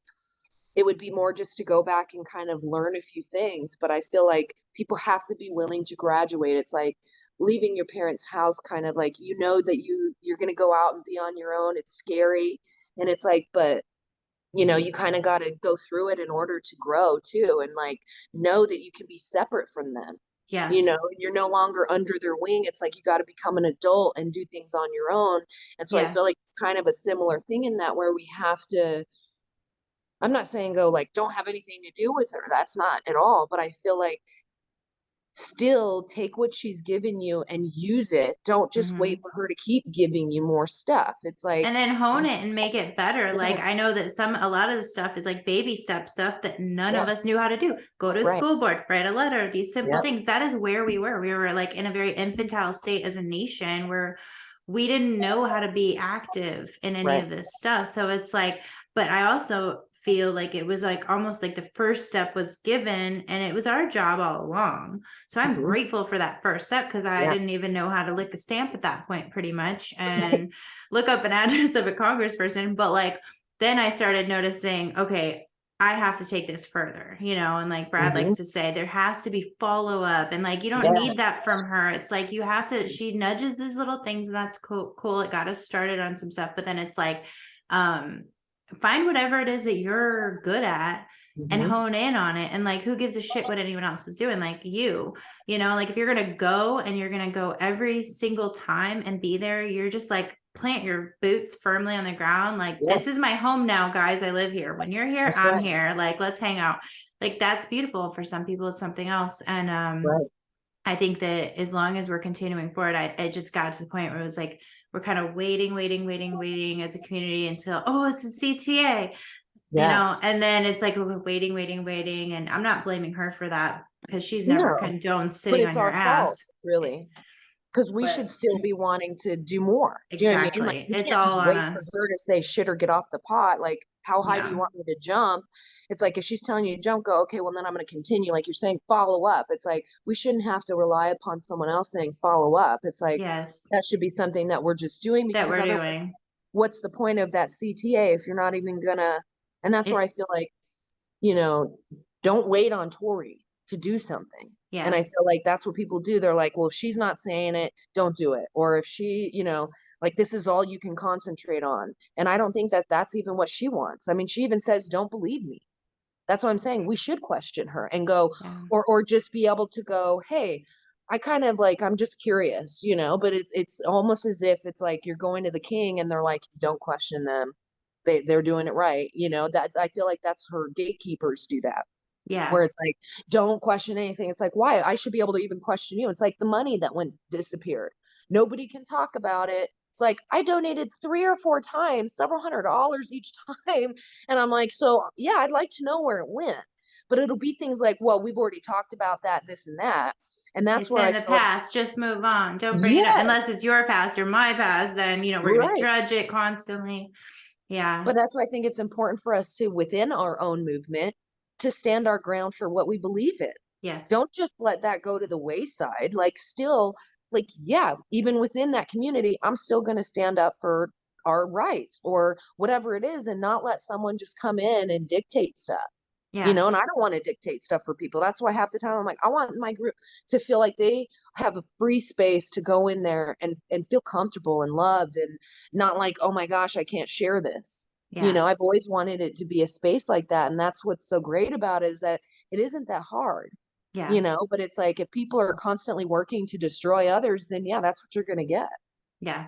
you Exactly. know? And the other thing that I wanted to come back to Luke, um, reaching out to him recently and kind of apologizing for like, dude, all right. Because I don't know, you get worried about stuff, and part of it's not, for me, it's not the association, because I'll defend someone I disagree with. For me, it's like, do I think there's something bad about that? And I guess I got stuck in like the Austin thing with him, kind of Yeah. like, oh, he's friends with this person that maybe have a bad thing, but also, once again, this person wasn't on my radar. I never knew who Austin was if it weren't for Tori. So all of these shill Right. influencers, she's the only reason I know about him. I never cared about him. My discernment was like in a different space. But the point is, I'm not saying they are shill influencers. I'm just saying, Right. No, I know. but being able to connect to him, the beautiful things that have come out of it, like just the conversations we've had, I feel like he's grown even since last time we quit talking, because him and I had a little fight once, and, we didn't talk for months. And then seeing him now, it's like I can see even more. And everyone that I'm reconnecting with, I'm seeing that we've all grown. You've grown, he's grown, my girlfriend has grown. Like, all these, we've been living the same experience and gaining knowledge in different places. And it doesn't matter if we agree on shit. It doesn't matter if we have the same idea of what's going on in the world. Like, I don't have that same idea with anyone in my life, really. Right. Like, Right. and it's like, but that love is there again. And it feels so good when you're like not afraid to talk to someone, because I wasn't afraid, but when you know that, like, how it's going to be tied and used against you to like connect you ultimately to something Oh, illegal or violent, like, that's kind of where the whole push is. It's like, once you realize you're free, I'm like, it feels so good to be free. Like, I can talk to anyone I want, yeah. anywhere I want, however I want. And like, I can trust myself and see them for who they truly are. And it's just been really nice talking to him again, because he's so full of love and like kindness. And I wish Yeah. people could have seen that side of him. It's I hard when know. you're in a place where you're being constantly attacked. Yeah, for sure. And that's the thing. I feel like people need to be more accepting. It's like, we're all different. It's like, who care, if we're all fighting for the same thing, who cares if I used to be an actress? And like, yeah, if my path is that, I'm going up against these officials and they're arresting me, I'm not telling no one else to do it, but accept that I'm not doing this for a nefarious reason, and I'm doing it to better our lives and to like whatever, you know what I mean? It's like, everyone has their um I guess reasoning for doing it. And it's like, if I had a nefarious reason, you could see that. And I'm like, Ashley, come on, let's go punch that officer. You know what I But mean? Or that, whatever. you asked Like, me that one time, remember? I'm just kidding. and she did it. I'm just kidding. What about the website you sell Black Bloc? I'm just kidding. I know, right? Oh my gosh. But it's like, if we can just, it's like appreciate each other's path in this, and that we're Yeah. not all going to be the same, and that, yeah, like we're not all perfect. Yeah. It's like we're expecting each other to like fit into someone else's mold. And I'm like, that's what we're getting away from. And if Yeah. we continue to go down this path, it's like, I'll still want to shine light and stuff like that. But it's like, I just don't want them to deter other people. I'm like, because it's where Yeah. we can come together as a community and stand up and say no, That's and why I'm talking about this. It's not to take down, there's this idea that I'm trying to take down Tori, and I have like, I no, don't want to take anything down. But when I see that the fruit is so withered and hmm not healthy and not like, it should be producing more and more fruit, not yeah, like watching it just shrivel, like in the lives of people and in relationships between people. It's like when I see that, I'm like, if I can do anything to help, like on my way out ish, it's not even out, it's more transition into, I don't even know what the next thing is, because you don't just lose all these people because you leave. It's not like, well, just leave then. Well, it's not that easy. I have people in my life now, and like this right, is literally a not real space. This, like, that doesn't mean right. I'm not leaving anything. Like, Yeah, I'm like, it's just really gonna put about my phone down relationships. and Yeah, it's just about relationships and people and moving forward with a new elevated way of thinking and like being more open and honing our skills, like we said earlier, because we're all learning. We're only a few years into this, I know. and I feel like this is a good time, being New Year's Day, to be like, okay, what did we do wrong in the last year? What did we like? I've been reflecting a lot on all of that. And I want this year to be like a little more grown up, a little more Yeah, like, okay, I graduated to the next level. And what is that? That next level for me personally doesn't involve Tori, but it involves incredible amount of people that I've met in her community. I'm thankful for that. I got out with the best of the best, and I still hear her lessons in my mind. Like, and it's funny because like as things happen, those beautiful things are there and they'll pop up and I'll be mhm. just like Tori says, and I say them with love because I mean, it was an incredibly interesting, wonderful, challenging time in my life. But now I'm Yeah. kind of like the whole world is open to me. Yes, And also it's time to get back to real work because I yes, was doing a lot more before I found her personally, just trusting myself. Um, and I got a little stuck. So I'm like, oh, what am I going to do? What's my purpose in this? And it comes back to what we started talking about in the beginning, is like, that's on God. And I'm just here to yeah, say yes. that's right. Yeah, and So like, so wherever he leads us, that's what's so great is, this year I don't know, but I'm like, I know whatever he does is amazing. So it's going to be great no matter what. I mean, there's going to be good and bad times, yeah, but it's also going, when you look at the bigger picture, it's beautiful because it's bittersweet. It's like, you can't have one without the other. There's no good without the bad, so they yeah, balance each other out in a way, but there's purpose for both of them. yes, So like there's purpose in these people doing this to us. Like I yeah, appreciate Tori for, you know, showing me the way in the beginning. And it's like, I don't know what this means moving forward with her, so we'll see. But I also appreciate people like Wonderland and you and all these people who have, it's helped me grow. I've become less like, I just want to jump on the defensive or whatever. It's like, I don't really care what you guys think because I know what I'm doing. It's greater than me. It's greater than you. It's greater than all of us. And I can't be concentrating on stuff that really doesn't matter. It's like sloughing off the stuff. It's like your dead skin, It's like you don't need to hmm, hold on to that.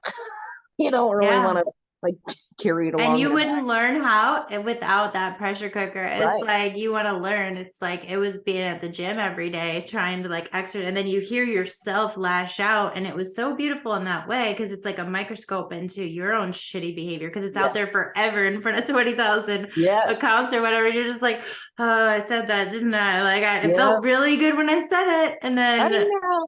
But it's then you don't feel forever. good, So right? how You're many like, people have that in their phone saved to use against me? I know.